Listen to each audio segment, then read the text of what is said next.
Capítulo 1. El peregrino que no llegó a Portomarín. El amanecer en el camino de Santiago siempre había tenido algo casi ceremonial. La luz suave filtrándose por entre los robles, el crujido de las botas sobre la grava húmeda, el murmullo de saludos entre peregrinos que apenas se conocían pero compartían una meta común. Era un ambiente de calma, de silencio ritual, de esfuerzo y búsqueda interior. Sin embargo, aquel martes de abril de 2023 comenzó con un vacío extraño. Los peregrinos que salieron de Sarria rumbo a Portomarín comentaban lo mismo: alguien faltaba. El nombre no aparecía en ningún registro, pero todos recordaban al hombre. Alto, delgado, barba entrecana, mochila azul, paso lento pero constante. Había compartido cena y sobremesa con varios la noche anterior. Había hecho bromas sobre las ampollas, había preguntado por la subida del día siguiente, había brindado con vino barato y había hablado de volver a empezar su vida después de un divorcio. Era un hombre completamente normal. Y sin embargo, había desaparecido. La hospitalera del albergue de Sarria fue la primera en notarlo.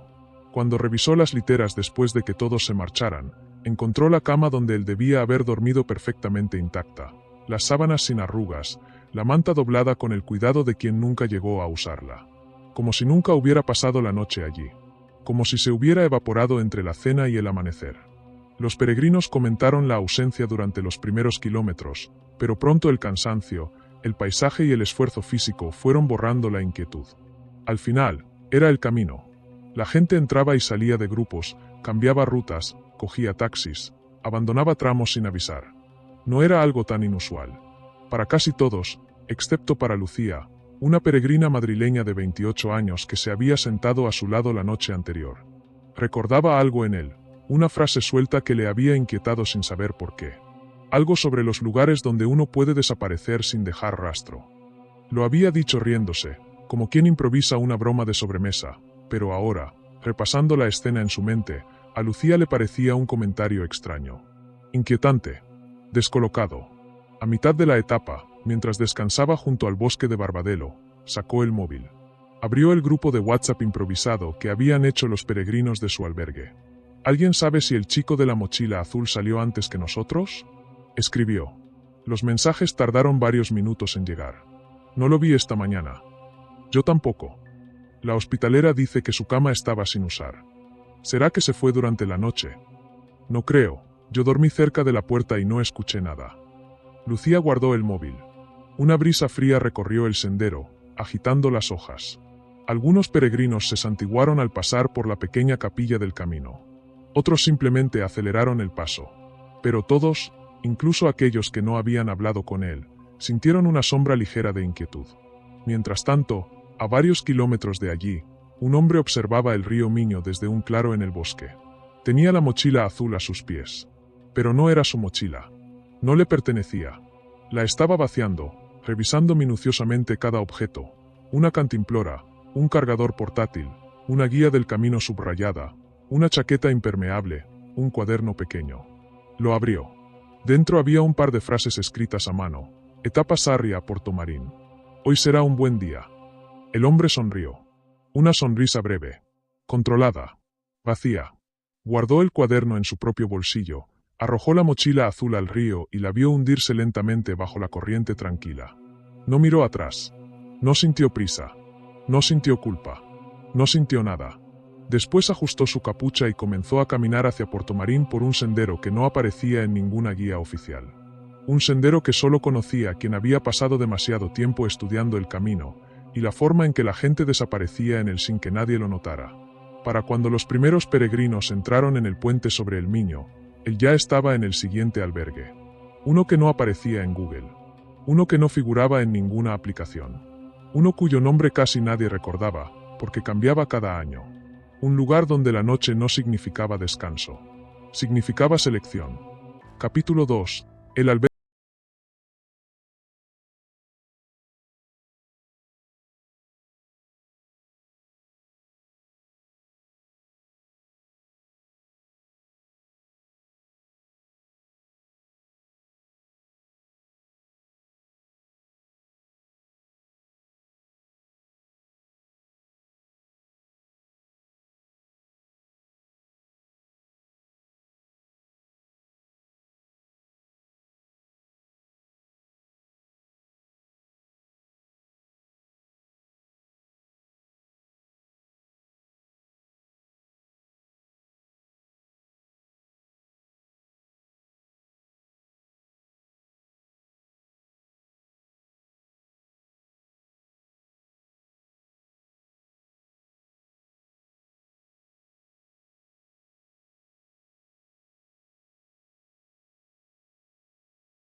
de él.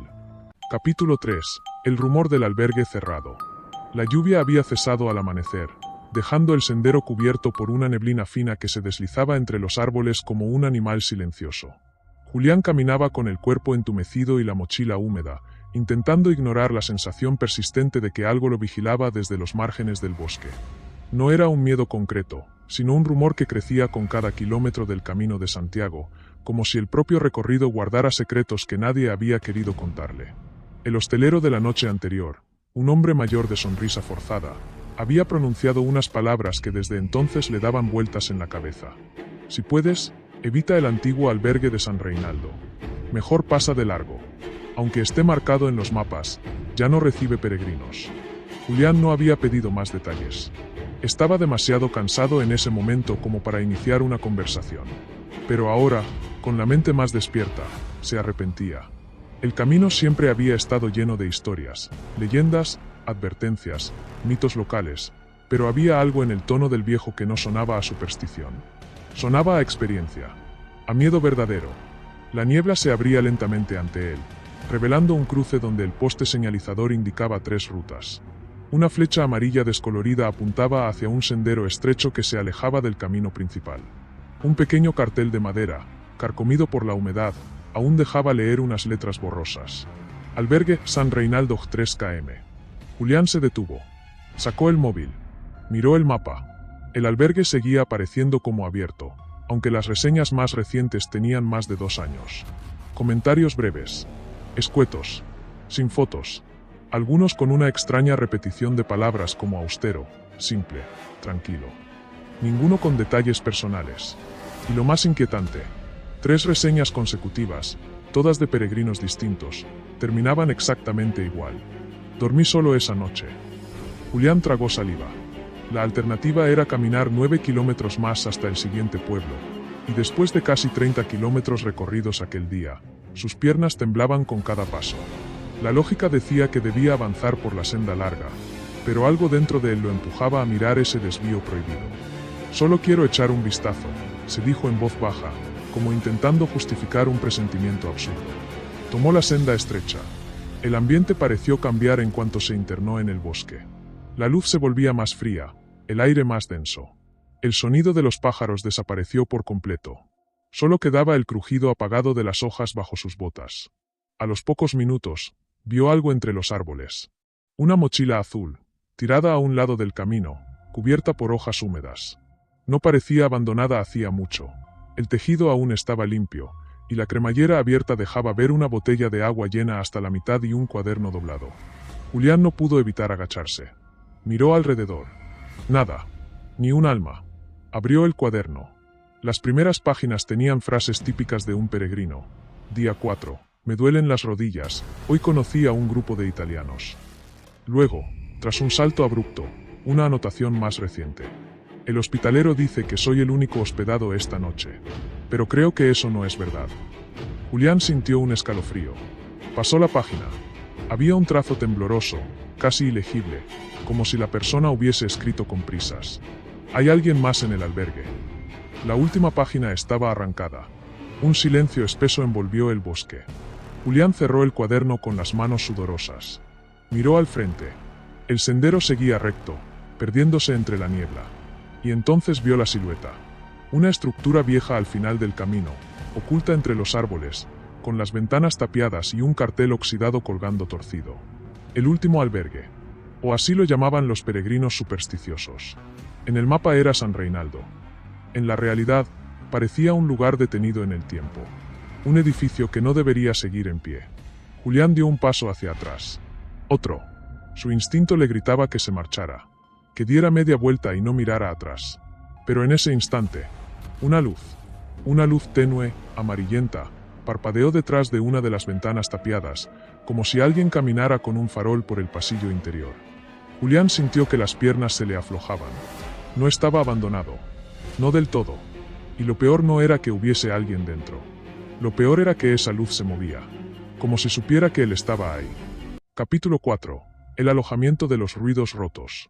El albergue de Portomarín estaba construido sobre una estructura antigua, mitad piedra, mitad madera reformada. De día parecía acogedor, lleno de mochilas apoyadas junto a las paredes, botas embarradas en fila y peregrinos riendo en la terraza. Pero de noche, cuando el eco de los pasos se perdía por los pasillos estrechos y las luces se reducían a un tenue resplandor amarillo, el lugar adoptaba un carácter completamente distinto, vulnerable, frágil, lleno de sombras. El narrador lo sabía, porque a esa hora no quedaba más que el silencio. Y el silencio era un territorio ideal para cualquier depredador. Esa tarde, Lucía había llegado agotada tras una etapa interminable. Sus hombros parecían cargar algo más que una mochila. Arrastraba la tensión acumulada desde que leyó sobre las desapariciones de otros peregrinos. Y aunque intentó ignorarlo, cada vez que pasaba por un tramo boscoso, no podía evitar mirar atrás. El hospitalero del albergue la recibió con sonrisa amable. Un hombre mayor, de ojos claros y actitud serena. Lucía agradeció encontrar un lugar tan tranquilo para descansar. Pero esa tranquilidad no duraría. Mientras los peregrinos dormían en la habitación compartida, Lucía se despertó sobresaltada por un sonido que no supo identificar al principio. Un golpe seco, lejano, casi como madera cediendo. Se incorporó lentamente, escuchando. El pasillo estaba absolutamente silencioso. Luego otro sonido. Un roce, como si alguien arrastrara algo pesado por el suelo. Lucía miró alrededor. En las literas cercanas, todos parecían dormir profundamente. Ella se levantó, descalza, temblando apenas. Cruzó el dormitorio en silencio y abrió la puerta que daba al pasillo. Una corriente fría le golpeó la cara.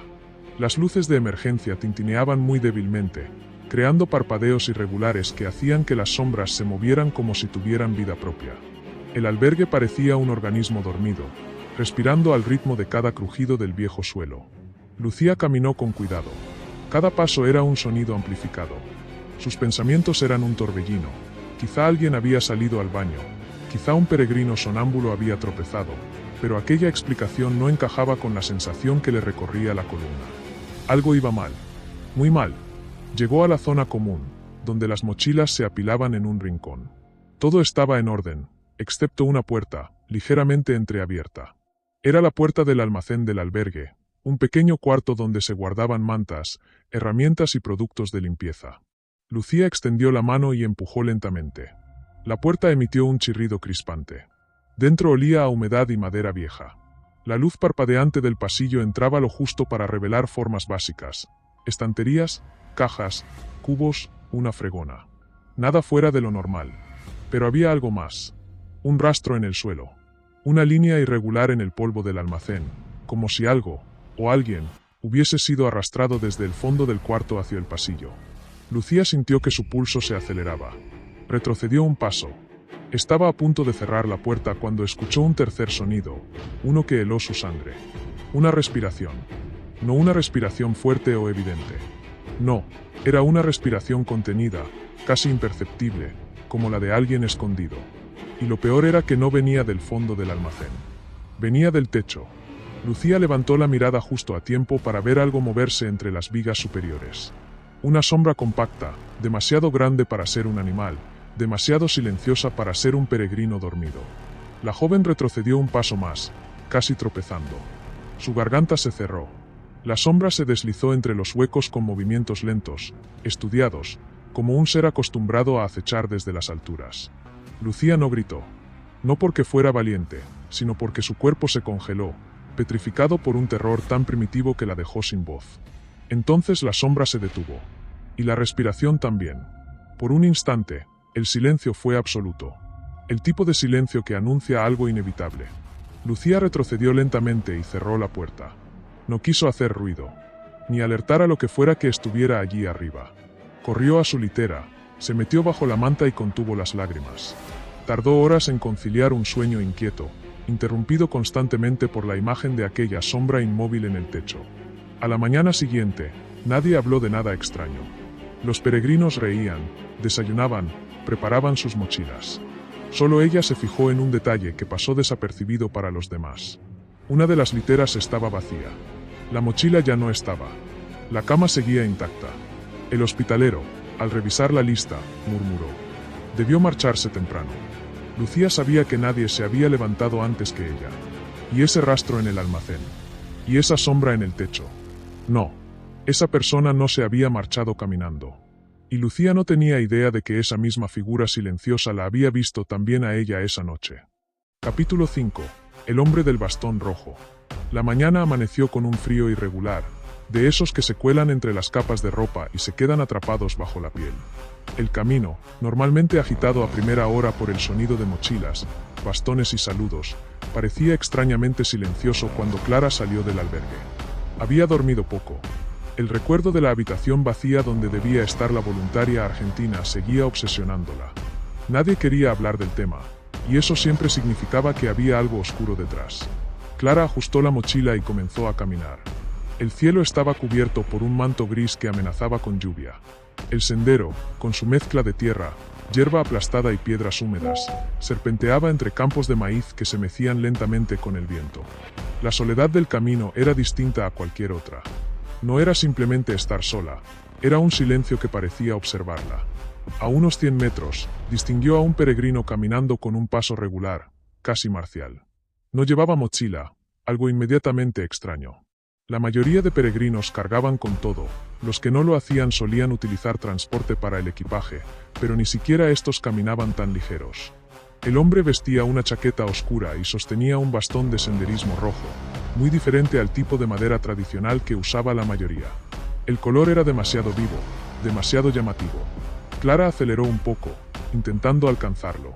Curiosamente, cada vez que parecía acercarse, él aumentaba imperceptiblemente la velocidad, como si no quisiera ser alcanzado pero tampoco quisiera alejarse demasiado. Ese ritmo irregular la inquietó. A los pocos minutos, el hombre se desvió del camino principal y tomó un sendero estrecho entre árboles. Clara se detuvo en seco. Ese no era un desvío oficial. Lo había revisado 1000 veces en las apps del camino. Era un sendero local, poco transitado, sin señalizar. ¿Por qué un peregrino lo tomaría? De pronto, desde el cruce apareció otro peregrino, un hombre mayor, de barba blanca y pasos lentos. Miró a Clara y luego al sendero por el que el hombre del bastón rojo había desaparecido. ¿Lo has visto también?, preguntó con voz ronca. Clara tragó saliva. Sí, lo conoce. El hombre negó con la cabeza. Lo he visto varias veces estos días, dijo. Siempre camina solo. Nunca entra a los albergues. Nunca habla con nadie. Y siempre aparece justo después de... Bueno, ¿después de qué?, preguntó Clara, sintiendo que la piel de los brazos se le erizaba. El peregrino suspiró. Miró a ambos lados del camino, como si temiera ser escuchado por alguien oculto. Después de cada desaparición, Clara sintió un golpe seco en el estómago. ¿Está diciendo qué? No estoy diciendo nada, interrumpió el hombre mayor. Solo te cuento lo que vi. Porque nadie habla de ello, pero todos lo hemos notado. Cada vez que falta alguien en un albergue, él aparece al día siguiente caminando por delante, sin prisa, sin equipaje, como si supiera exactamente a dónde va. El viento sopló con fuerza, levantando hojas secas que giraron alrededor de ellos. Y su bastón, añadió el peregrino. ¿Te has fijado en el color? Nunca cambia. Es siempre el mismo. Rojo brillante. Como si acabara de salir de una tienda. Pero no está limpio. Si lo miras bien, si te acercas lo suficiente, su voz bajó a un susurro, verás que hay zonas más oscuras. Manchas muy pequeñas. Como si hubieran intentado limpiarlo, pero no del todo. Clara sintió un escalofrío recorrerle la espalda. Había querido encontrar respuestas, pero cuanto más indagaba, peor se volvían. ¿Qué cree que está pasando?, preguntó ella con un hilo de voz. El hombre la observó un largo momento antes de hablar. El camino es viejo, dijo. Mucho más de lo que parece. Y hay personas que vienen a él buscando algo más que espiritualidad o aventura. Algunos vienen huyendo, y otros vienen a cazar. Clara sintió su corazón acelerar. El sendero por el que el hombre del bastón rojo se había desviado estaba ahora completamente vacío, como si nunca hubiera existido nadie allí. Escúchame bien, continuó el peregrino mayor, acercándose. Si lo ves cerca del anochecer, si se te queda mirando aunque sea un segundo, no sigas caminando sola. No lo pierdas de vista, pero tampoco lo enfrentes. En el camino, la noche pertenece a quienes no temen ensuciarse las manos.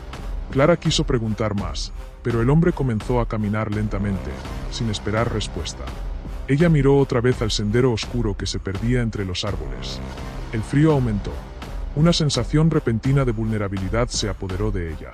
Por primera vez desde que emprendió la ruta, Clara sintió que el verdadero peligro no eran las ampollas, la deshidratación o los albergues llenos. Era aquello que caminaba delante de ella. Aquello que la vigilaba sin volverse. Aquello que llevaba un bastón rojo que parecía una advertencia. Y el camino, por primera vez, ya no le pareció un lugar de peregrinación, sino un territorio de caza. Capítulo 6. El albergue del olvido. La lluvia había empezado a caer con una insistencia fría y constante cuando Daniel llegó al siguiente punto del camino. Era uno de esos días en los que el aire parecía pegado al suelo, cargado de humedad y de un olor metálico, como si el cielo estuviera a punto de partirse en dos. El pueblo era pequeño, casi un punto perdido en el mapa, y el albergue, según las indicaciones de la guía, estaba a apenas 2 calles de la plaza principal. Pero lo que más le llamó la atención no fue el edificio, sino el silencio. Un silencio que no pertenecía a un pueblo rural. Era otra cosa, una especie de ausencia total. El albergue, una construcción antigua de piedra gris con un tejado inclinado, tenía la puerta principal entreabierta, dejando escapar un olor leve, casi imperceptible, mezcla de humedad, madera vieja, y algo más. Algo metálico. Algo que Daniel no supo identificar en ese instante. Se quedó parado frente al umbral, estudiando el interior. La recepción estaba vacía. No había voces, ni movimiento, ni señales de peregrinos dejando sus mochilas a un lado mientras buscaban una litera libre. Demasiado vacío para estar en plena temporada. ¿Hola? Su voz resonó más fuerte de lo que pretendía. El eco fue la única respuesta. Entró con cautela. El suelo de madera crujió bajo su peso, revelando que nadie había pasado por allí en horas. Sobre el mostrador vio el típico cuaderno de registro, abierto por la mitad. 3 nombres escritos a mano ocupaban la última página. 3 peregrinos que, según la fecha, habían llegado la noche anterior. Daniel se acercó. 3 nombres. 3 firmas. Ninguna tachadura. Y ni una sola pertenencia en todo el lugar. Cerró el cuaderno lentamente mientras un pensamiento, incómodo y punzante, empezaba a formar nudos en su mente. ¿A dónde habían ido? Subió las escaleras que conducían a las habitaciones.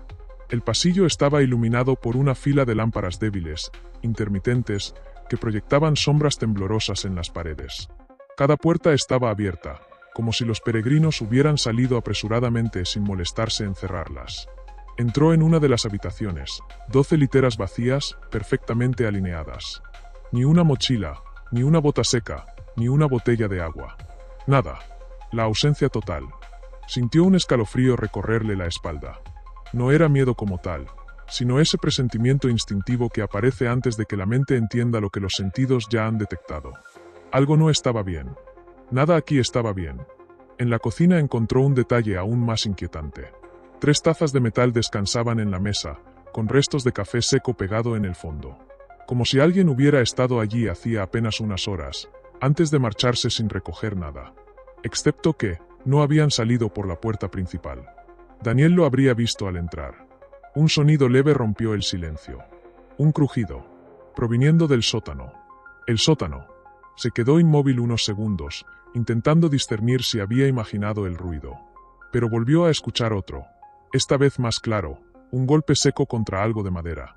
Los latidos de su corazón comenzaron a acelerarse, y aunque la lógica le decía que debía marcharse, algo más fuerte lo empujó a avanzar. Abrió la puerta del sótano. Un aire helado escapó hacia él. Bajó los primeros escalones. La luz del pasillo iluminaba apenas el inicio de la escalera. Abajo todo era oscuridad pura. El olor metálico se acentuó. Lo conocía. Sangre. No fresca. Antigua. «¿Hay alguien ahí?», dijo, sabiendo que quizá no quería la respuesta. Una figura se movió en la penumbra. Daniel retrocedió un paso, el pulso desbocado. La figura no se acercó. Solo respiró. Respiró fuerte, como si llevara horas aguantando aire o conteniendo un llanto. Una mujer. Eso dedujo por la altura y la silueta. «¿Estás herida?», intentó preguntar sin sonar alarmado. La figura no respondió. Y entonces un rayo iluminó la ventana del piso superior, proyectando un destello fugaz que bajó por la escalera. El rostro de la mujer apareció un segundo, pero estaba de espaldas. No porque ella se hubiera girado, sino porque su cabeza estaba en una posición antinatural. La sangre de Daniel se heló. La figura cayó hacia adelante con un golpe brutal, revelando que no estaba viva. Daniel se tambaleó hacia atrás, alcanzando el pasillo justo cuando pasos rápidos resonaron detrás de él. Pasos que subían desde el sótano. Pasos que no pertenecían a la mujer recién caída. Corrió hacia la salida. Abandonó el albergue sin mirar atrás, jadeando, con el corazón colgándole del pecho. Y mientras se alejaba por la calle, bajo la lluvia creciente, una idea lo atravesó como un cuchillazo. Los 3 nombres del cuaderno. Las 3 tazas. La mujer del sótano. Faltaban 2 cuerpos más. O algo peor. Faltaba alguien que todavía estaba allí dentro. Alguien que sabía que Daniel había visto demasiado. Capítulo 7. El hombre del bastón. La mañana despertó fría y húmeda en el albergue de Portomarín. Una neblina espesa se extendía sobre el río como una sábana blanca, escondiendo la estructura del puente y desdibujando los contornos del pueblo. Los peregrinos salían en silencio, abrochándose mochilas, ajustando bastones, preparándose para otra jornada sin saber que alguien, en algún punto del mismo camino, no despertaría jamás. Cuando Laura bajó a la zona común, notó un cambio en el ambiente. Los murmullos habituales del amanecer se habían convertido en un silencio incómodo. Los peregrinos evitaban mirarse entre sí. Algunos apretaban sus pertenencias como si temieran perderlas. Y otros, como ella, buscaban respuestas en los rostros ajenos sin obtenerlas.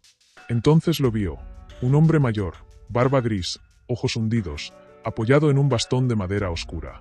Estaba sentado en una mesa apartada, bebiendo café sin mover un solo músculo de la cara.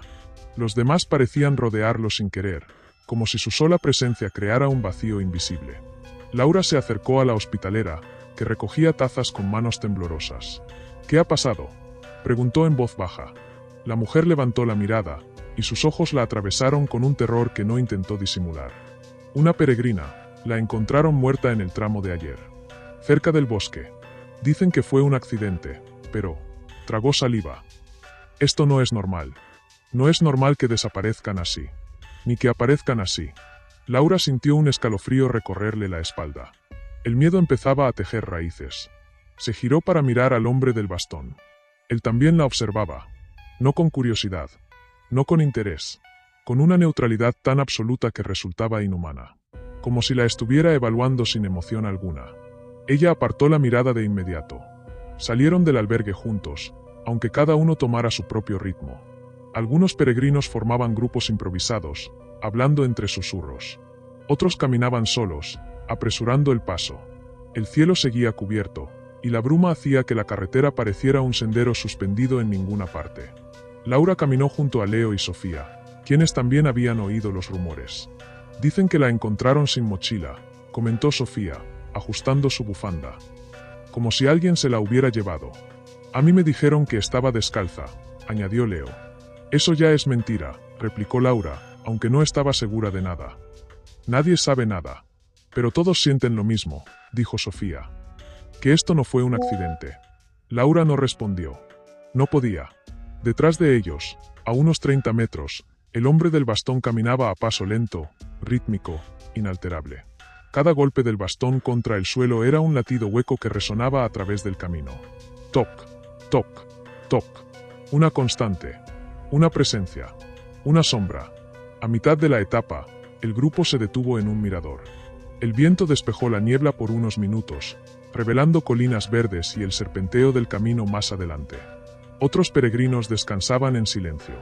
No se escuchaban risas ni saludos. Solo respiraciones tensas. Laura se alejó unos pasos, buscando un momento de calma. Fue entonces cuando lo vio.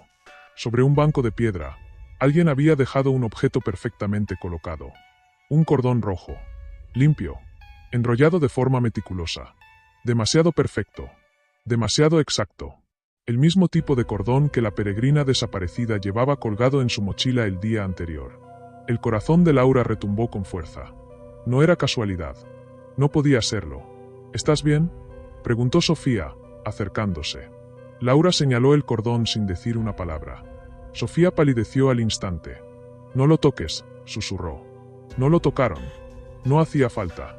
Detrás de ellas, el sonido volvió a escucharse, arrastrándose a través del silencio del camino. Toc, toc, toc. Laura giró la cabeza lentamente. El hombre del bastón se aproximaba. Y esta vez, sonreía. Una sonrisa pequeña, casi imperceptible, pero completamente fuera de lugar. Una sonrisa que no pertenecía a aquel rostro endurecido por los años. Una sonrisa que no buscaba tranquilizar. Una sonrisa que observaba, que entendía, que disfrutaba.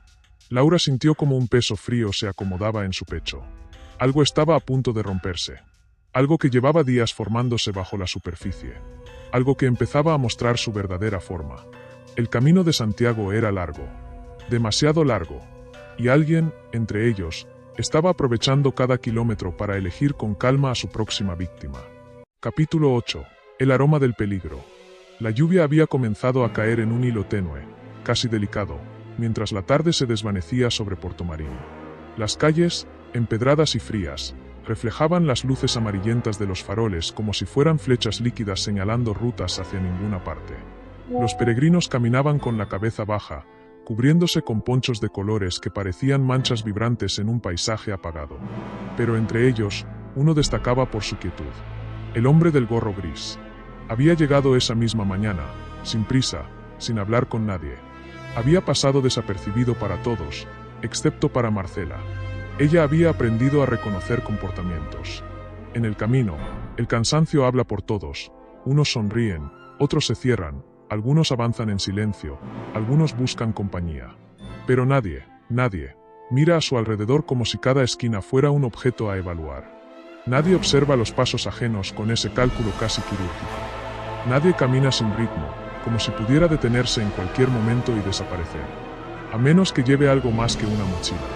Marcela estaba dentro del pequeño café donde trabajaba por las tardes, filtrando a través del cristal empañado aquel movimiento extraño que no lograba descifrar. Llevaba 2 días conectando piezas en su cabeza. La peregrina brasileña que nunca salió del albergue en Sarria, el chico francés que no llegó a su punto de encuentro en Barbadelo, la mujer mayor que desapareció sin siquiera haber recogido sus pertenencias en Morgade. 3 desapariciones. 3 refugios distintos. 3 noches consecutivas. El camino podía ser impredecible. Sí. Hombres y mujeres se perdían, se desviaban, abandonaban, pero no así. No dejando sus documentos, no dejando su comida, no sin haber avisado a nadie. Había un hilo invisible, y Marcela lo sentía tensarse con cada kilómetro. El hombre del gorro gris levantó la vista. Directo hacia ella. No fue casual. No fue automático. Fue consciente. Marcela apartó la mirada, fingiendo revisar la máquina de café. Sintió el pulso acelerarse en una oleada caliente que rodó por su pecho hasta los dedos. No quería precipitarse, pero tampoco podía ignorar lo que había visto. Él no caminaba como un peregrino, no cargaba el peso del cansancio, no llevaba el desgaste en los hombros ni la torpeza en los pies. Su mochila, de hecho, estaba demasiado ligera para alguien que cruzaba el camino desde tan lejos. Demasiado ligera para ser real. Cuando volvió a mirar por la ventana, él ya no estaba. El sonido de la campana del café abrió paso a una mujer empapada que entró tiritando. Marcela la ayudó a quitarse el poncho y le ofreció una taza caliente. La mujer agradeció sin hablar demasiado. Todos estaban agotados. Pero incluso en ese cansancio colectivo, Marcela no podía apartar la atención de la plaza vacía frente al café. ¿Dónde había ido? ¿Por qué la miraba así? ¿Era él parte de las desapariciones o solo su imaginación avivada por el miedo? Sería demasiado fácil, pensó mientras secaba unas tazas. Demasiado obvio. Un asesino no se mostraría así. Pero algo en su instinto la contradijo. Si alguien conocía el camino lo suficiente para usarlo como su propio terreno de caza, esa persona podía permitirse observar a plena luz del día. Podía confundirse entre cientos de mochilas, pasos cansados, rostros extranjeros. Nadie recordaría un gorro gris entre tantos. El sonido de un mensaje entrante vibró en su móvil. Era Clara, su amiga en Compostela. Marce, acaban de reportar otra desaparición. Una chica italiana. Último sitio conocido, Portomarín. Hace apenas horas. Marcela sintió un latigazo en el estómago. Horas. Justo cuando el hombre del gorro gris llegó. Justo cuando ella lo había visto acercarse a la zona de albergues. Miró hacia la puerta. La calle seguía vacía, silenciosa, con la lluvia cayendo en diagonales suaves. No puede ser coincidencia, susurró. Su jefe apareció detrás de la barra, rompiendo el hilo de sus pensamientos. ¿Todo bien, Marcela? Pareces haber visto un fantasma. Ella tragó saliva. Puede que sí. No dijo más. No podía. Todavía no. Pero su mente ya estaba tomando una decisión. Terminaría su turno. Iría al albergue de la chica italiana. Haría preguntas. Buscaría testigos. Encontraría la verdad. porque si las autoridades no querían ver lo que estaba ocurriendo, ella sí. Y no pensaba permitir que otra persona desapareciera sin dejar rastro. No mientras pudiera evitarlo. Aferró con fuerza el móvil, sus dedos temblando apenas. El mensaje de Clara seguía brillando en la pantalla, como una advertencia silenciosa. Y bajo la lluvia, en algún punto entre los callejones y el puente, el hombre del gorro gris caminaba sin prisa, invisible entre los paraguas, cargando una mochila demasiado ligera para el peso de sus secretos. Marcela respiró hondo. El camino había dejado de ser un lugar seguro. Y ella estaba a punto de adentrarse en su parte más oscura. Capítulo 9. Sombras entre los vieiros. El amanecer llegó lento, como si el cielo dudara en iluminar aquel tramo del camino. La niebla se extendía sobre los campos gallegos formando una cortina espesa, ondulante, casi viva. Cada peregrino avanzaba con pasos cansados, envuelto en silencio. El único sonido era el crujir húmedo de las botas sobre la tierra y el roce de las mochilas con los impermeables. Pero no todos caminaban con la misma intención. Entre el grupo disperso, a pocos metros de distancia, destacaba una figura solitaria. Sus movimientos eran tranquilos, medidos, casi elegantes. Llevaba la capucha puesta, cubriendo la mayor parte del rostro, y una mochila ligera, demasiado ligera para la distancia que recorrían. Nadie sospechaba de él. Nadie lo miraba más de 2 o 3 segundos antes de volver a atender a sus propios dolores, ampollas y pensamientos. Ese era el poder del camino, miles de desconocidos caminando juntos, pero cada uno encerrado en su mundo. Y eso era exactamente lo que el asesino necesitaba. Mientras avanzaba, observaba discretamente a la mujer que llevaba siguiéndole desde hacía días. No lo hacía por azar. Nada en su forma de actuar era improvisado. Estudiaba sus patrones, a qué hora se levantaba, cuánto tardaba en preparar su mochila, si hablaba con otros peregrinos o evitaba el contacto, en qué momento del día parecía más vulnerable. Ella caminaba con un ritmo irregular, producto del cansancio acumulado. Cada pocos metros masajeaba sus dedos entumecidos o ajustaba los tirantes de la mochila. Era una mujer joven, pero llevaba la tensión de quien había huido de algo en su vida antes de emprender aquel viaje. Esa fragilidad, ese aire de ruptura interna, la convertía en una presa perfecta. El asesino lo sabía, y disfrutaba observando el deterioro emocional de sus víctimas antes de actuar. Al llegar a un cruce estrecho, uno de esos vieiros empedrados que serpentean entre muros cubiertos de musgo, el grupo se dispersó aún más. Algunos se detuvieron para tomar agua, otros para revisar mapas, y otros simplemente para estirar la espalda. Pero ella no. La mujer aceleró el paso, como si quisiera llegar cuanto antes al siguiente pueblo. O como si sintiera que alguien la seguía.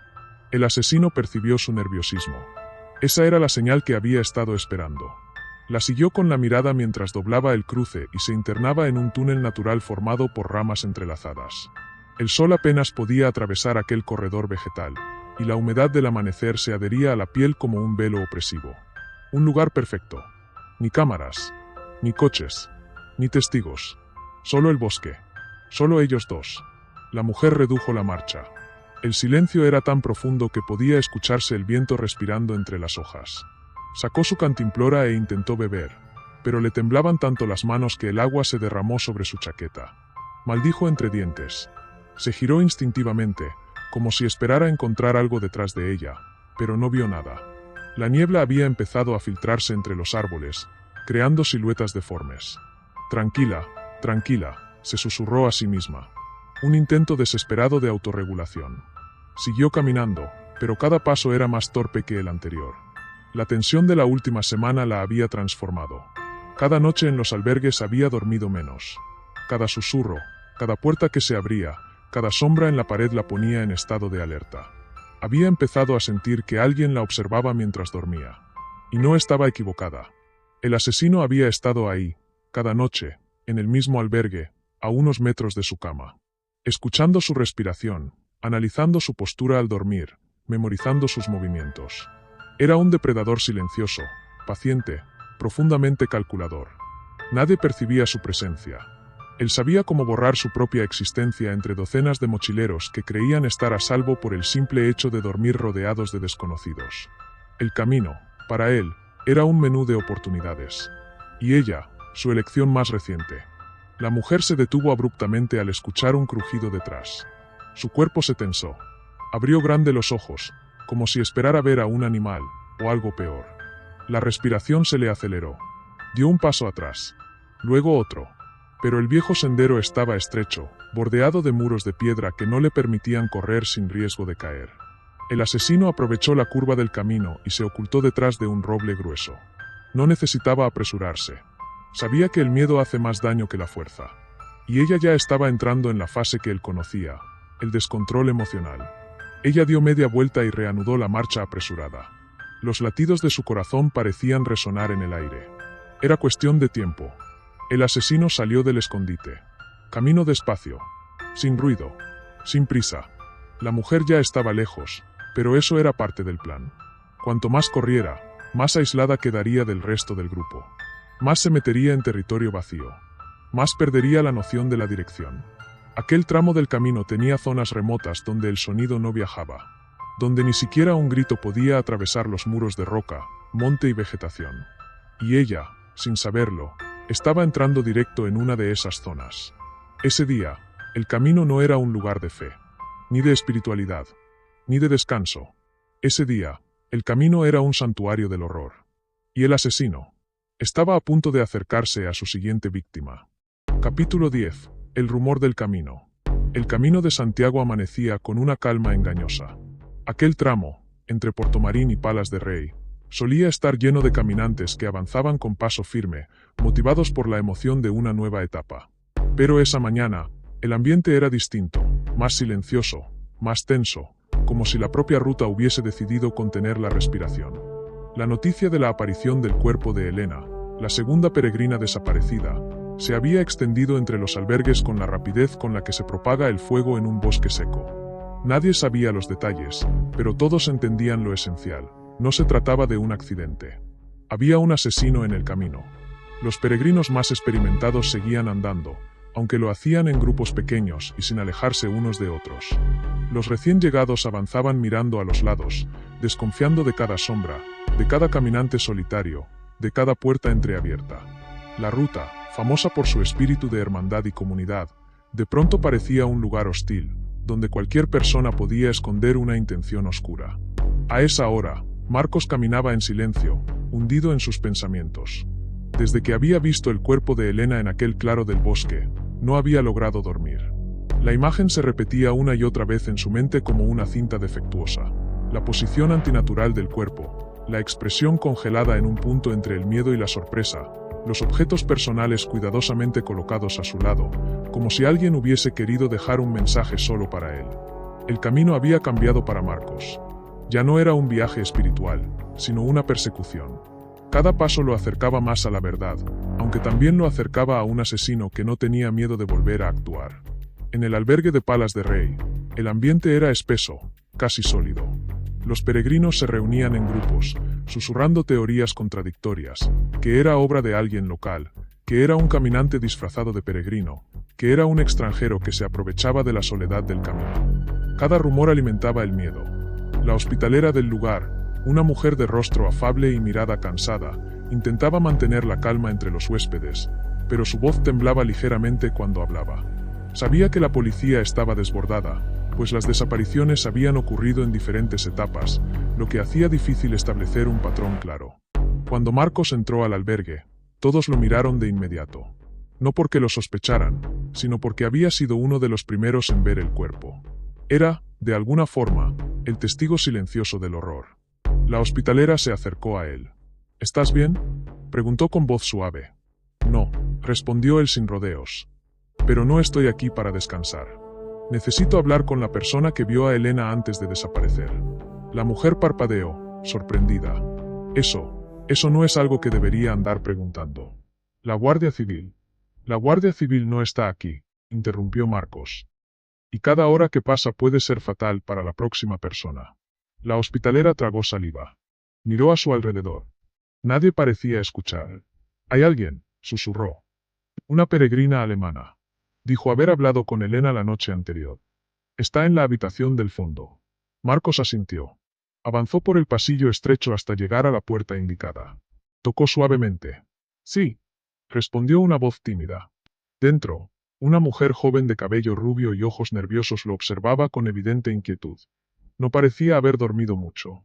Perdona que te moleste, comenzó Marcos. Soy el que encontró a Elena. Necesito saber si tú hablaste con ella. La mujer asintió lentamente. Sí, ella estaba muy inquieta esa noche. Decía que alguien la estaba siguiendo.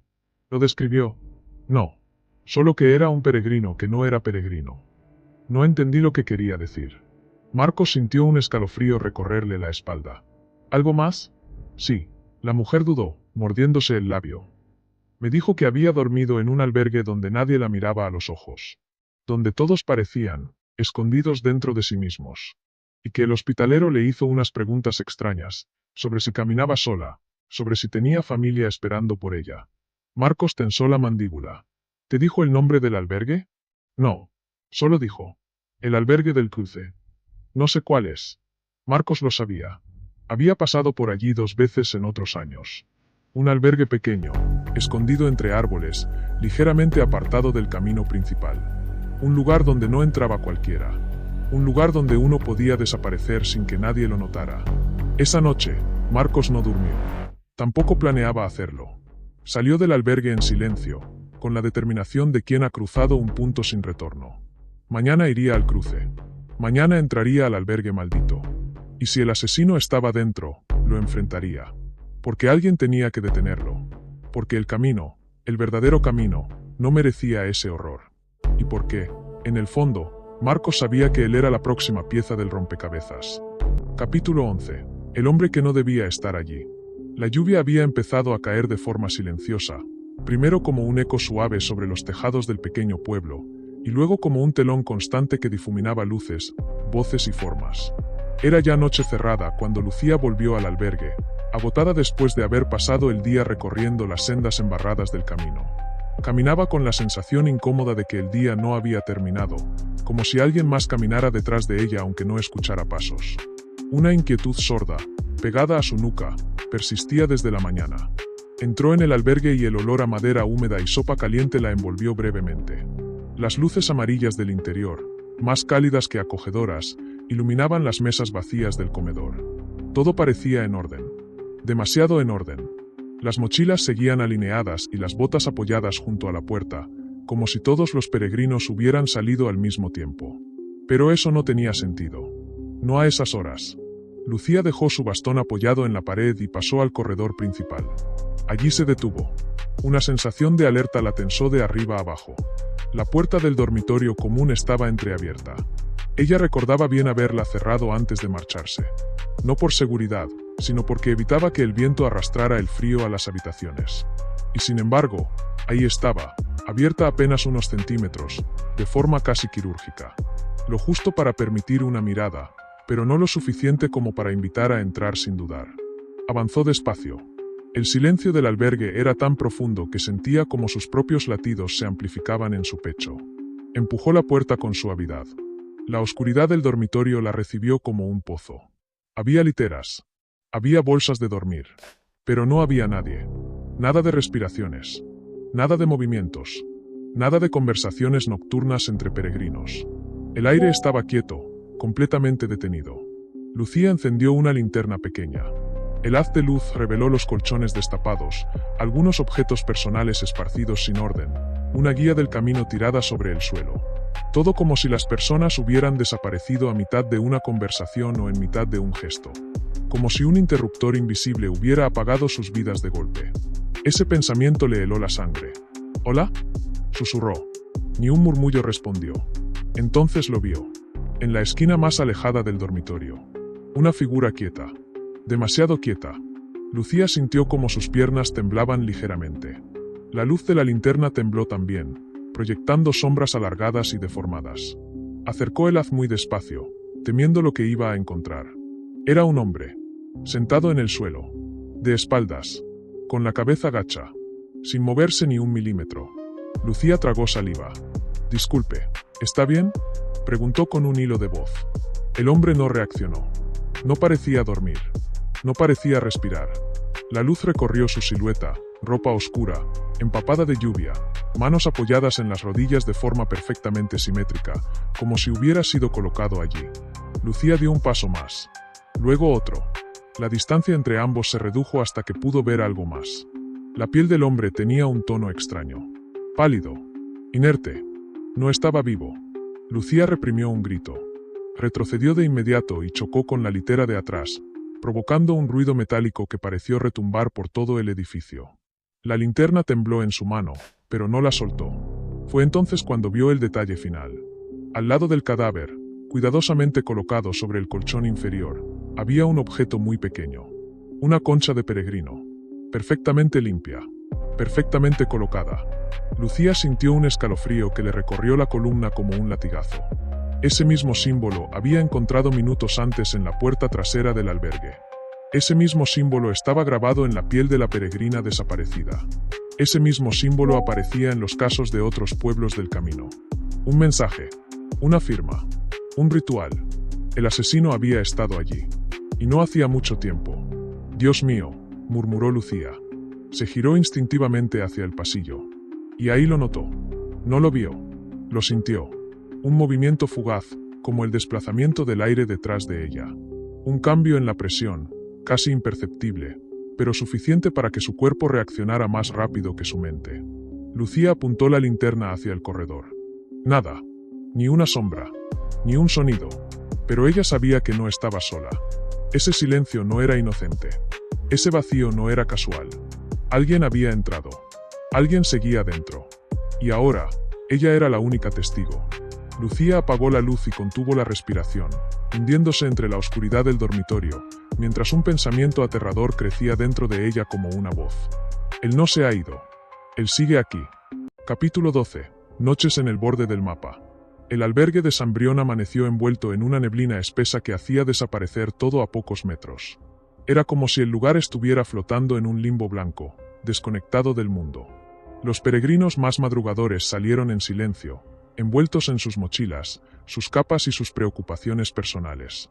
Pero Clara no fue una de ellos. Ella permaneció despierta toda la noche, sentada en la litera baja, con los oídos atentos a cada crujido de la madera, a cada roce de tela, a cada respiración ajena que se colaba por los pasillos.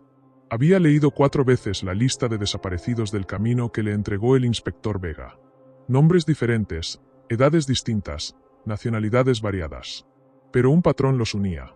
Se alojaron en ese tramo entre Portomarín y Melide y nunca aparecieron en el siguiente sello del pasaporte jacobeo. Personas borradas de la ruta como si un abismo se los hubiera tragado de noche, justo entre el cansancio y la vulnerabilidad. Clara revisó su cuaderno. En la página dedicada a la 4ª desaparecida, una francesa llamada Maelle, había una frase subrayada que la inquietaba especialmente. Me quedaré hoy en un albergue pequeño. Prefiero los sitios tranquilos. Me siento observada en los grandes. Horas antes de desaparecer, Maelle había buscado tranquilidad. Había elegido lo íntimo, lo vulnerable, lo perfecto. Clara sabía que algo en esa franja del mapa estaba hirviendo bajo la superficie. Y ahora ella era parte del caldo. El hospitalero entró en la sala exactamente a las 7 de la mañana. Puntual. Demasiado puntual. Un hombre de unos 50 años, con barba gris, voz suave y una educación casi ceremoniosa que resultaba antinatural en un lugar tan rudimentario. Clara lo observó servir café a los peregrinos. Movimientos suaves, precisos. Sin prisa. Sin error. ¿Has dormido algo?, le preguntó él, con su amabilidad cronometrada. Un poco, mintió Clara. Estas etapas desgastan más de lo que uno imagina. El camino tiene sus propios silencios. Clara sostuvo la mirada. Había algo en esos silencios que él mencionaba. Algo que no era espiritual. Él sonrió como si hubiera leído su pensamiento. Hoy tendrás niebla todo el día. Es normal en esta zona. Aquí uno puede perderse, incluso sin abandonar el camino. La frase quedó flotando entre ambos. Clara fingió tomarla como un comentario neutro. Pero no lo era. Mientras preparaban sus mochilas, algunos peregrinos intercambiaban impresiones sobre la etapa. Una chica alemana comentó que oyó pasos de madrugada cerca de la puerta exterior, pero no los vio. Un italiano aseguró haber sentido a alguien inspeccionando su mochila mientras él dormía, aunque no pudo demostrarlo. Una pareja israelí dijo haber escuchado un golpe abajo, en el sótano, cerca de las duchas. El hospitalero intervino rápidamente. Es una casa vieja.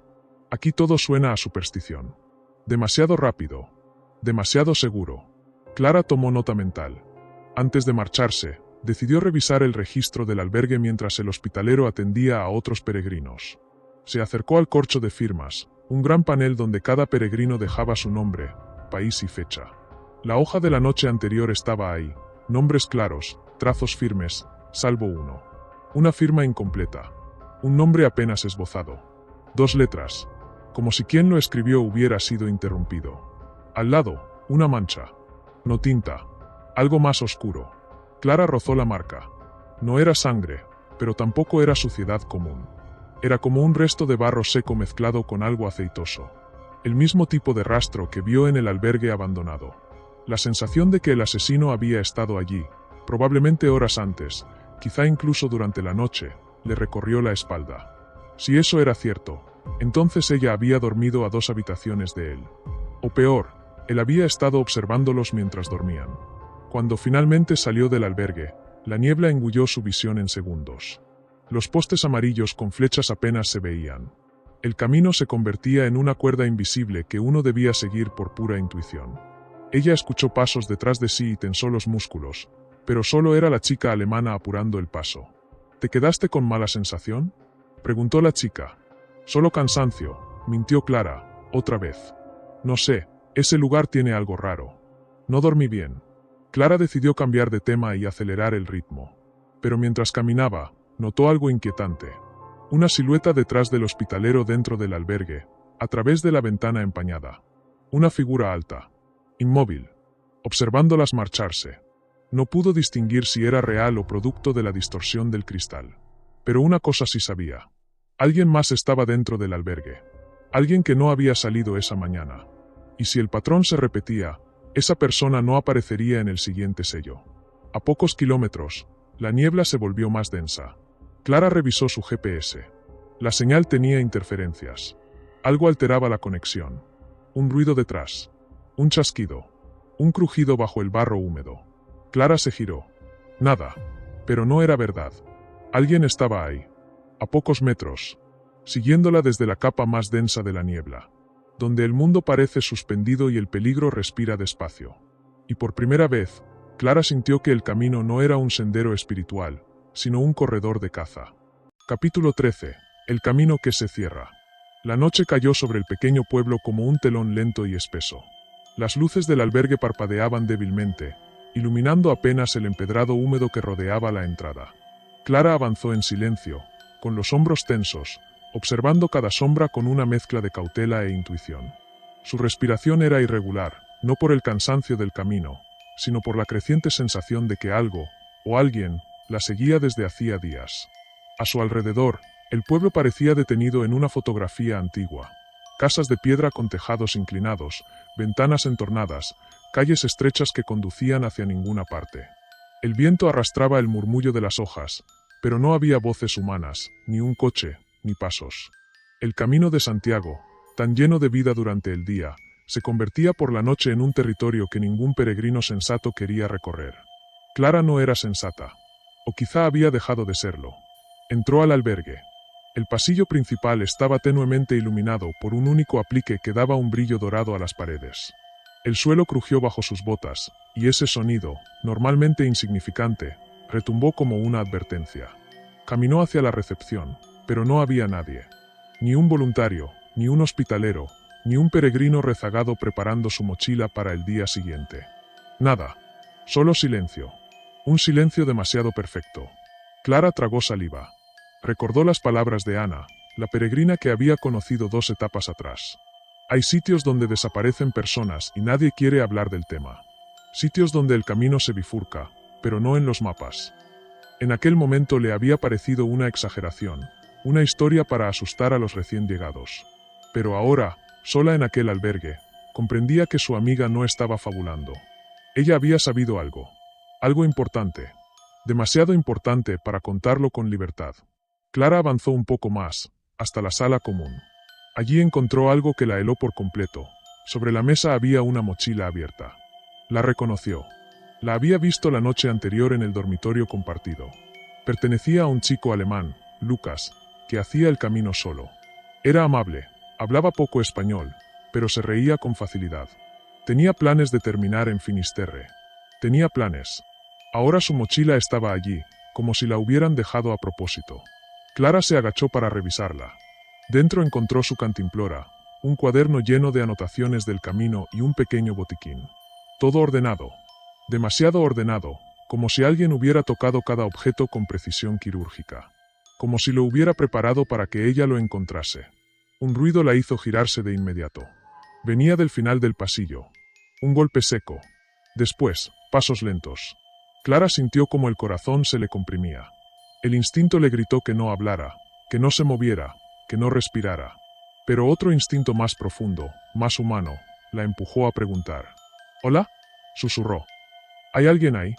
Los pasos se detuvieron. No hubo respuesta. Clara retrocedió hacia la sala común. Cuando lo hizo, vio algo que la dejó paralizada. En la pared opuesta, alguien había dibujado con un rotulador negro una flecha del camino. Una flecha amarilla, idéntica a las que guiaban a los peregrinos desde Roncesvalles hasta Galicia. Pero esta no señalaba hacia la salida, ni hacia una ruta conocida. Señalaba hacia una puerta interior, a una zona del albergue que claramente no estaba abierta al público. Una puerta sin número. Una puerta sin luz. Una puerta sin razón de existir. La flecha parecía recién pintada. El olor a rotulador aún flotaba en el aire. Clara retrocedió un paso más. El mundo entero parecía estrecharse a su alrededor. ¿Era una advertencia? ¿Una burla? ¿Una invitación? Entonces lo escuchó. Un susurro. Un arrastre. Un lamento casi inaudible detrás de esa puerta. Clara contuvo la respiración. Ahí había alguien. Y esos sonidos no eran de un adulto. Eran demasiado pequeños, demasiado frágiles. «¿Hola?», volvió a decir, esta vez con la voz rota. Pero en vez de una respuesta humana, obtuvo algo peor. El sonido de un cerrojo. Un clic metálico y lento que resonó como un puñal en la oscuridad. No había sido ella.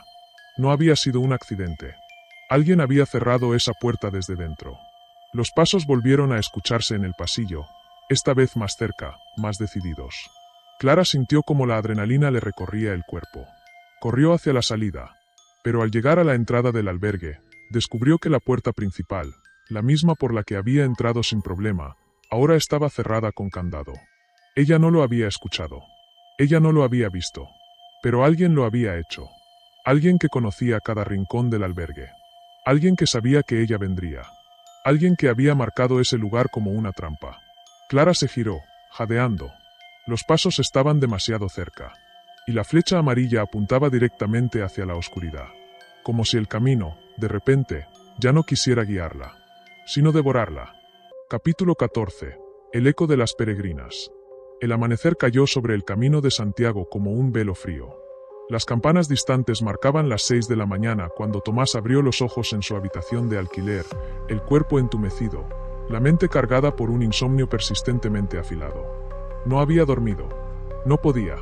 La imagen de los zapatos de la última peregrina, pequeños, desgastados, alineados con una precisión casi ritual, seguía persiguiéndolo como un susurro metálico que no sabía interpretar. Sabía que ese orden no era casualidad. Sabía que esa quietud escondía algo más oscuro. Sabía que el asesino estaba jugando con todos. Y ahora, el juego se acercaba al final. Tomás se incorporó lentamente, escuchando el silencio extraño del albergue improvisado donde se había alojado la noche anterior. A su alrededor, las literas vacías parecían tumbas sin nombre. Los peregrinos que descansaron allí habían salido horas antes, buscando etapas más tranquilas, alejadas de los rumores que crecían sin control. Rumores de desapariciones. Rumores de mujeres que nunca llegaron al siguiente pueblo. Rumores de un hombre que se hacía llamar por nombres distintos en cada etapa. Y nadie tenía una descripción exacta. Tomás sí. Al menos, una sombra. Se colocó la mochila sobre el hombro y salió hacia la calle. El aire olía a humedad, a tierra mojada, a hojas aplastadas por cientos de botas. Pero había algo más en el ambiente, una quietud demasiado grande para un camino que siempre vibraba, incluso temprano. Los peregrinos evitaban hablar, evitaban mirarse, evitaban quedársela a nadie demasiado cerca. El miedo había llegado al camino. Un miedo nuevo. Un miedo que no tenía nombre pero tenía un rastro. Tomás avanzó por la calle angosta del pequeño pueblo. Vio un cartel. Siguiente etapa, 11 kilómetros. Ese destino coincidía con la ruta señalada por la mujer que había desaparecido 2 días antes. Su mochila había sido encontrada en un contenedor viejo, con su pasaporte dentro, intacto. Nadie deja su pasaporte. Nadie. Al menos, no en un camino lleno de extranjeros, identidades cruzadas y controles ocasionales. Tomás caminó rápido. Sentía que el asesino estaba cerca. No podía explicarlo, pero cada vez que un caso se acercaba a su punto de quiebre, su cuerpo reaccionaba como si detectara electricidad en el aire. El cuello le ardía, las manos le temblaban ligeramente. Ese instinto nunca le había fallado. No iba a fallarle ahora. El sendero se internaba en un bosque espeso, húmedo, donde el sol apenas filtraba iluminación entre las ramas retorcidas. El sonido de las hojas secas bajo sus botas lo mantenía alerta, como si cada paso fuese una cuenta regresiva hacia algo inevitable. De vez en cuando, encontraba objetos aparentemente perdidos, un pañuelo rosado, un bastón de madera, una cantimplora tirada entre arbustos. No eran suficientes para conclusiones, pero demasiados para ignorarlos. El asesino sabía eso. Colocaba piezas. Dejaba señales deliberadas. Guiaba la narración como un escritor sin escrúpulos. Luego, unos 20 metros más adelante, Tomás se detuvo en seco. Sobre una roca plana, cuidadosamente acomodados, había 3 pulseras de hilo. 3 colores distintos. 3 nudos firmes. 3 nombres grabados en pequeños colgantes metálicos. Eran los nombres de 3 peregrinas desaparecidas. Tomás sintió una punzada fría en el pecho. Miró alrededor. Nada. Silencio. Un silencio tan profundo que solo podía significar una cosa. No eran objetos olvidados. Era un mensaje, pero no para la policía, no para el camino, no para la prensa. Era un mensaje para él. Tomás sacó su libreta. Intentó analizar la posición exacta de cada pulsera, la disposición en diagonal, la forma en que las cuerdas parecían recién colocadas. No llevaban humedad. Eso significaba que habían sido dejadas hacía menos de una hora. El asesino estaba allí, cerca.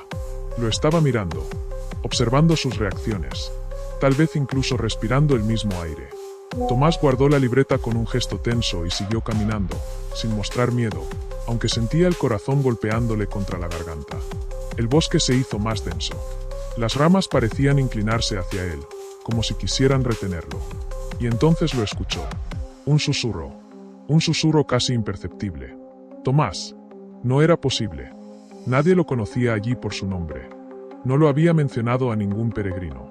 Usaba una identidad discreta. Había sido cuidadoso. El susurro volvió, esta vez más cerca. Tomás. El sonido provenía de la derecha, entre los árboles. Tomás respiró hondo y giró lentamente. No vio a nadie, pero una sensación de vértigo recorrió su cuerpo. El asesino sabía quién era él. Y lo estaba provocando, mordiendo su cordura. Tomás retrocedió un paso, luego otro, y entonces lo vio. A lo lejos, una figura. Un hombre, quieto, inmóvil, mirándolo. No llevaba mochila, no llevaba credencial, no parecía cansado. Solo sostenía algo en la mano. Una cuarta pulsera, la correspondiente a la peregrina desaparecida la noche anterior. El hombre levantó la pulsera, como saludando. Después, dio un paso atrás hacia la oscuridad del bosque. Tomás comenzó a correr hacia él, pero en cuanto llegó al punto exacto donde había estado la figura, el hombre se había desvanecido como humo mezclado con niebla. No había huellas visibles. No había ramas rotas. No había ruido de escape. Solo quedaba la pulsera, colocada sobre el suelo con una delicadeza grotesca. Tomás sintió que el mundo se le cerraba encima. Cada músculo tembló. Cada pensamiento estalló. Ese hombre conocía su nombre. Conocía sus horarios. Conocía su ruta. Conocía sus métodos. Y ahora lo había invitado a seguirlo. El camino ya no era un sendero espiritual. Era una trampa. Un tablero. Un ritual. Y Tomás acababa de cruzar su punto sin retorno. Capítulo 15. El último peregrino. La lluvia había empezado a caer con una suavidad engañosa, como si el cielo quisiera limpiar el rastro de todo lo ocurrido en las últimas semanas. El camino de Santiago amanecía cubierto por una bruma espesa que envolvía bosques, senderos y albergues en un silencio cargado de mal presagio. Era el tipo de clima que hacía que incluso los peregrinos más experimentados redujeran el paso. Pero Laura no redujo el paso. Caminaba rápido, casi con urgencia, con la mochila empapada y los ojos fijos en el camino de grava frente a ella. A su alrededor, las últimas señales amarillas se difuminaban con la humedad, pero ella podía seguirlas sin mirar. Las conocía demasiado bien. Demasiado. El nombre del último albergue aún resonaba dentro de su cabeza como un eco maldito. San Gregorio. Nadie lo nombraba en los folletos oficiales. Nadie lo mencionaba entre los peregrinos. Pero aparecía, como un espectro, siempre que alguien desaparecía. Era el punto común. El epicentro invisible. El lugar donde se desvanecían personas. A medida que avanzaba, Laura repasaba mentalmente las piezas del rompecabezas. No habían sido desapariciones al azar. El asesino elegía peregrinos que caminaban solos, aquellos que parecían emocionalmente rotos, los que buscaban consuelo más que fe. Personas silenciosas, fáciles de aislar. Personas como ella. Cuando por fin vio la estructura del albergue entre los árboles, su cuerpo se tensó. No era más que una casona vieja, de piedra húmeda y techo inclinado, con una chimenea que apenas expulsaba un hilo de humo gris. Desde lejos parecía abandonada, pero algo en la puerta entreabierta mostraba lo contrario. Laura se detuvo unos metros antes y respiró profundamente. Sabía lo que debía hacer. Sabía que él estaba dentro. Una sombra se movió detrás de la ventana. Un gesto mínimo, casi imperceptible, pero suficiente para confirmarlo. El anfitrión. El hombre amable, silencioso, servicial. El que ofrecía té caliente al llegar, el que escuchaba las historias de cada peregrino, el que sabía perfectamente quiénes no tenían a nadie esperándoles al final del camino. El que los elegía. Laura sintió un estremecimiento recorrerle la espalda. Recordó las fotografías que había encontrado en el sótano del albergue anterior. Recordó las cintas de audio donde escuchó las últimas palabras de las víctimas. Recordó la voz del asesino, calmada, casi paternal, diciendo: «Aquí se termina tu camino». No podía permitir que hubiera otra víctima. Y sabía que, si daba un paso más, podría ser ella. Entró despacio. El olor a madera húmeda la envolvió de inmediato. El interior estaba cálido, iluminado por una chimenea que crepitaba con suavidad. Parecía acogedor, casi demasiado. Sobre la mesa central había 3 tazas preparadas, como si esperara una compañía inexistente. «Llegaste antes de lo que pensaba». La voz surgió desde el pasillo. Era tranquila, familiar, como si hablara con una vieja amiga. Laura se giró lentamente. El anfitrión estaba allí. Calmo, sereno, con las manos limpias, sin armas visibles. El delantal impoluto. La expresión neutral, casi afectuosa. «Caminas rápido», añadió. «Los últimos siempre caminan rápido». Ella no respondió. Su mano derecha, oculta bajo el abrigo, apretó el pequeño cuchillo que había tomado prestado del refugio anterior. No era gran cosa, pero era algo. «¿Qué buscas aquí?», preguntó él, avanzando un paso. «Nadie viene al San Gregorio sin tener una razón. Y tú sí que tienes una». Laura sintió como su corazón golpeaba con violencia. La lluvia golpeó el techo con más fuerza. Un trueno retumbó a lo lejos. «He visto tus grabaciones», dijo ella al fin. El anfitrión inclinó la cabeza, curioso. «¿Y qué te parecieron?». Ella tragó saliva. «Horribles». Él sonrió. Una sonrisa leve, sincera, casi tierna. «No». Avanzó otro paso. «Eran necesarias». Laura retrocedió mientras él seguía hablando, con esa calma que helaba la sangre. «La gente viene al camino buscando respuestas. Yo solo les ofrezco una forma de encontrarlas. Les doy un final. Uno claro. No el caos con el que vivían». Laura sintió rabia, miedo, y también una determinación feroz. «Te vas a entregar», dijo. «¿A quién?», preguntó él, divertido. «¿A los guardias civiles que no creen en supersticiones del camino? ¿A los peregrinos que seguirán pasando por aquí dentro de un mes?». El anfitrión abrió los brazos, como invitándola a ver la evidencia. «Este lugar está hecho para desaparecer personas». Laura respiró hondo. El momento había llegado. Todo ocurrió rápido. Él se abalanzó con una velocidad inesperada. Ella retrocedió, resbaló, se apoyó en una mesa. El cuchillo cayó al suelo. Él la tomó del brazo, fuerte, intentando inmovilizarla, empujarla hacia la habitación trasera. «No luches», susurró él. «Los que luchan sufren más». Pero Laura no estaba dispuesta a ser una más. Usó su propio peso para girar sobre sí misma. Le clavó el codo en la mandíbula. Él tropezó hacia atrás. Ella cayó, recuperó el cuchillo, y cuando él volvió a lanzarse, solo pudo gritar.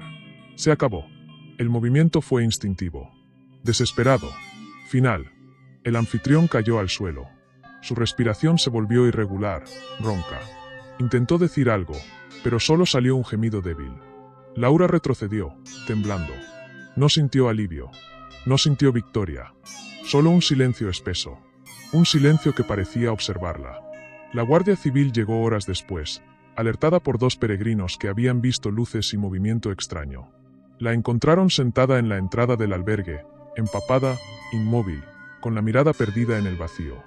El caso estremeció España. Durante semanas, los diarios hablaron del asesino del camino. Se descubrieron restos, objetos y grabaciones repartidas en distintos albergues clandestinos.